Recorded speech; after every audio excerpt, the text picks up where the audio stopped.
Hi and welcome to our conversation number 2 with Lonnie Lee.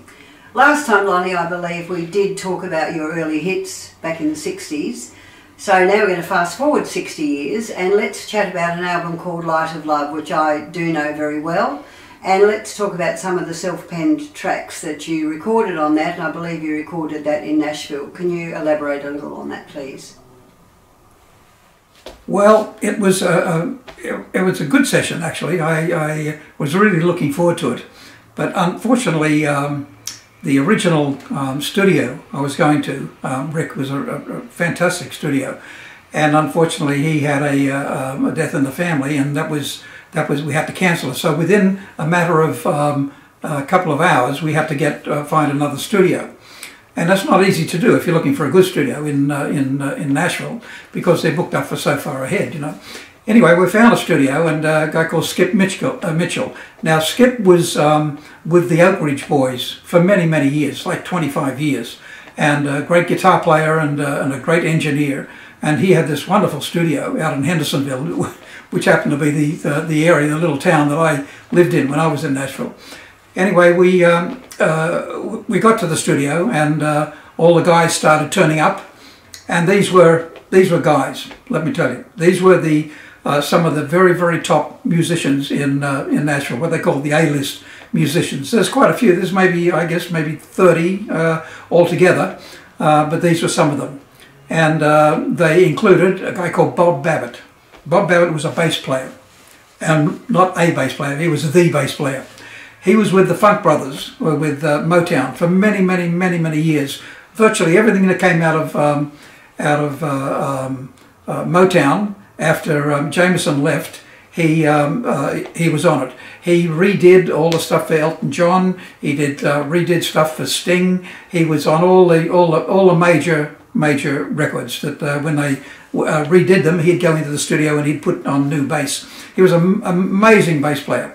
Anyway, that was Bobby Babbitt. Lovely, lovely guy. And then there was a Bird. Now, Bird was a guitar player who was with the Amazing Rhythm Aces.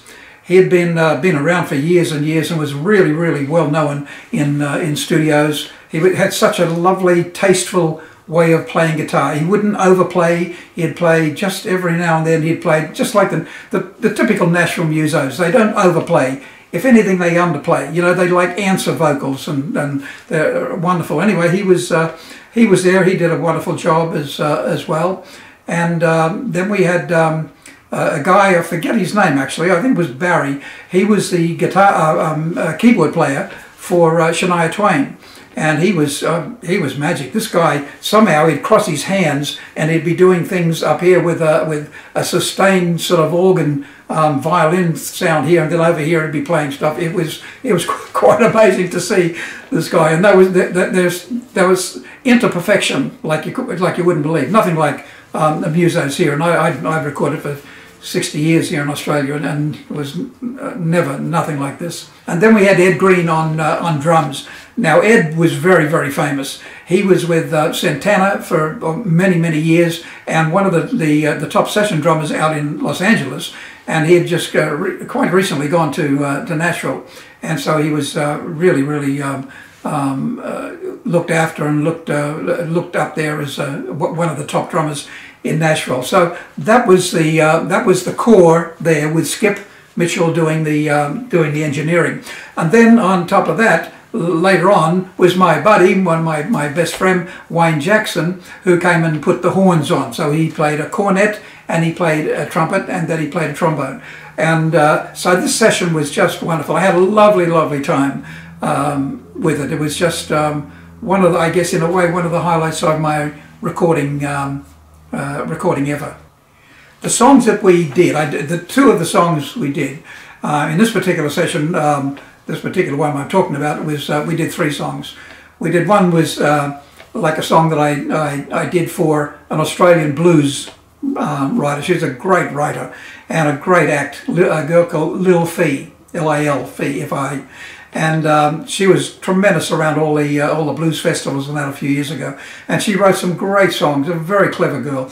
Anyway, she was a song called Who Made the Rules. and I love the song. So I did my version, and so I decided that I'd like to do that there. So I did that, and then the other song I did was a song I got from Johnny Mariscalco. And this particular song was "Can't You See It in My Eyes." It was a beautiful ballad, one of the most beautiful ballads I think I've ever heard.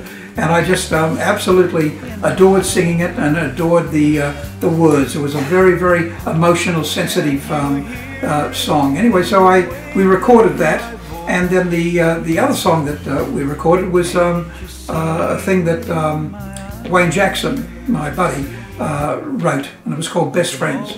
And so we recorded that as well. So they were the two major songs that I recorded on that session that were written by other people. The rest of them were written by me. So recording in Nashville, I know that you would have been quite familiar, I'm sure, having lived there for all those years ago. So what was special about this particular recording session? Well, I guess, like I've said it before, the major special thing was that these were the top guys that there were. I've recorded many times in Nashville. In fact, I was involved in Las Vegas recording studio, one of the top studios there for many, many years. I had my record promotion business out of there, and I produced many, many songs.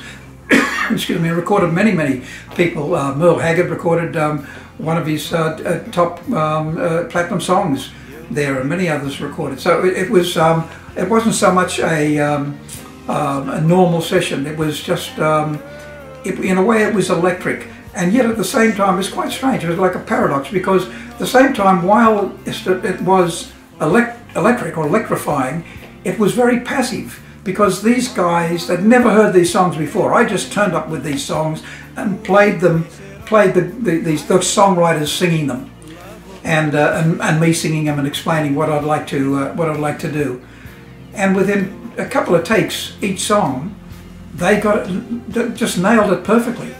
And that was the thing that was the amazing thing with these guys. They were just really sensitive to the words and sensitive to how I was going to sing it, and just once again, as I said before, it didn't overplay anything. So I guess that was the major thing that was very, very different about this particular session.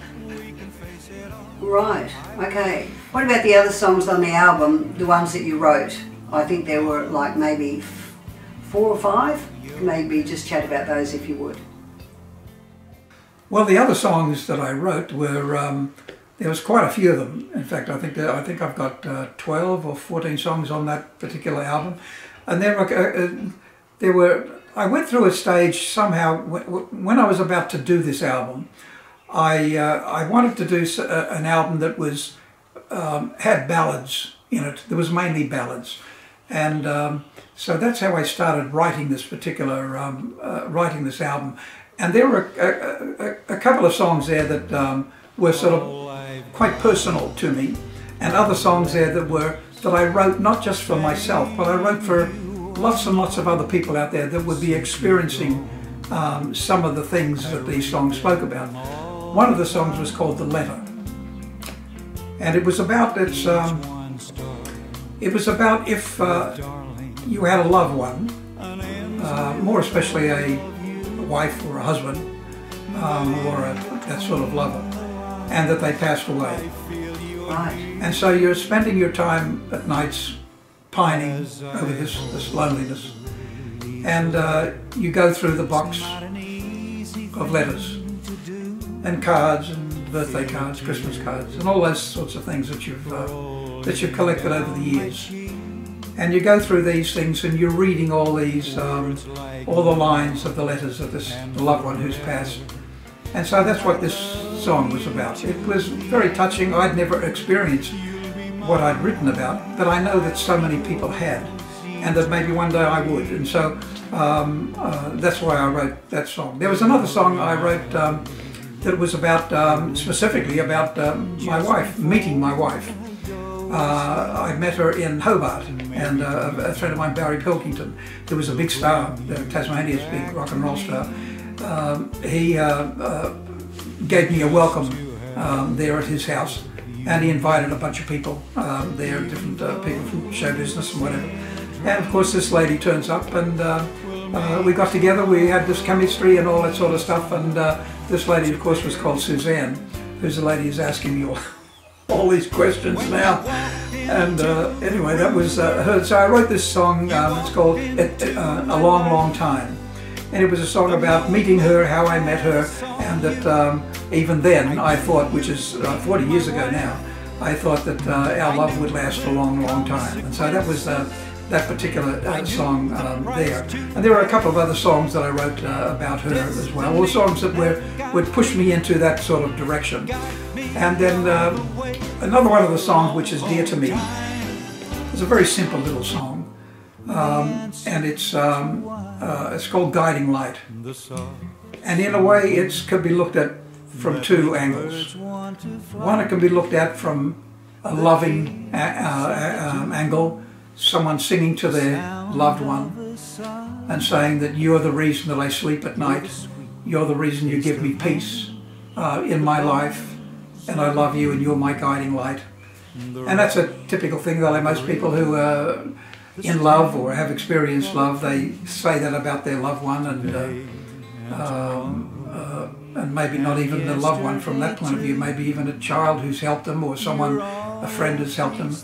But on the other hand, and the reason why I initially wrote this was a spiritual point of view.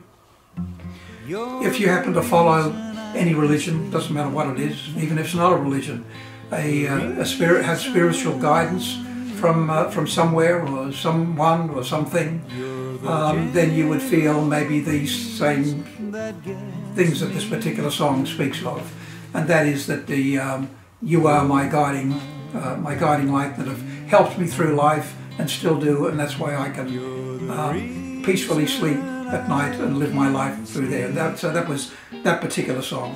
But there were quite a few other songs for different reasons I wrote. Another one was called Just a Memory.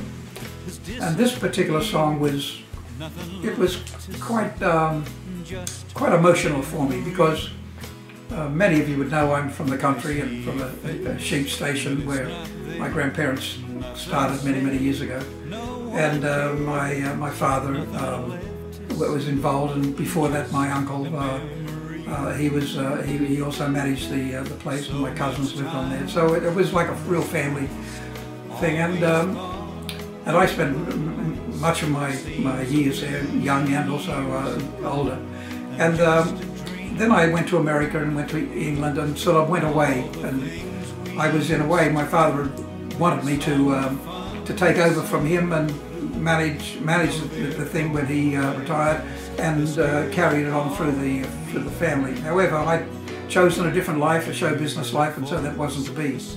But when I came back from America, I decided to take my family out and go and look at the place. So I went out there and I was shocked, because my father had just retired, and so the place was empty. Anyway, I took a lot of photographs around the place and showed, explained all to the kids and Suzanne what this place was and what I did here and what I did there and all that sort of business. And so that was it. So I was lucky enough that I got photographs there. A couple of years later, maybe 3 years later, I decided to go back again. And this time was it. This did it to me. I found it very difficult to even find the pathway to the place, because it was like a half a mile off the road, and it was on a corner, so you could go there from this road or go there from that way. There were gates going in to the property. I found it difficult to even find the pathway. All the burrs and the grass and all that had all grown over. Anyway, I finally got there. I couldn't see the house, and I wondered what's going on. I was sort of disoriented. I just wondered where am I in the right place? Have I gone nuts? Anyway, I get there closer, and I find this big pile of corrugated iron and metal and bricks and whatever else, and the house was just a mess. It wasn't there. It was just this big pile of stuff, and it was just tremendous. A lot of stuff went through my mind there. A lot of memories quickly flash, memories of all of different things that had happened to be in this place that was so dear to me. And anyway, I found out later on. I went after taking a few photographs of it. I went to the little village of Rowena, which is like 7 miles from us. And I said, "What's going on? What happened?" And they said, "Well, some itinerant workers were there. It was wintertime, and they built this fire at night time out there to keep warm, and they'd all got drunk, fallen asleep. Big winds came up, pushed the fire over onto the house, because these houses were all made of timber, local timber, and the place just were evidently within minutes just was absolutely just totally destroyed. And so that's how that happened. Anyway, that particular song, Just a Memory. I sing that in my shows every now and then as well, so that was another one. But I enjoyed writing the songs, as I enjoy writing most songs. But that was the album, The Light of Love. Amazing stories, Lonnie, and I'm sure, having recorded so many albums over your career, and more recently, the last few that you've done, I'm sure there are some fabulous stories to be added onto this, so maybe we might revisit that in the next session. What say we do that? Thank you, Suzanne. It's always good to talk. I'm really enjoying this, because you can write things down. I'm writing my book and I've got 600 odd pages already, and I'm still writing now, but it's nothing like being able to express yourself like this. The written word, it just doesn't do it like this. So I'm really pleased that I'm doing this, and I hope those of you that are watching this get some enjoyment, a little bit anyway, at least. Thanks. See you later, alligator. Okay, Lonnie, thank you for that. Thanks for the chat, and I'm really looking forward to hearing a little bit more in the next chat with you. Thank you.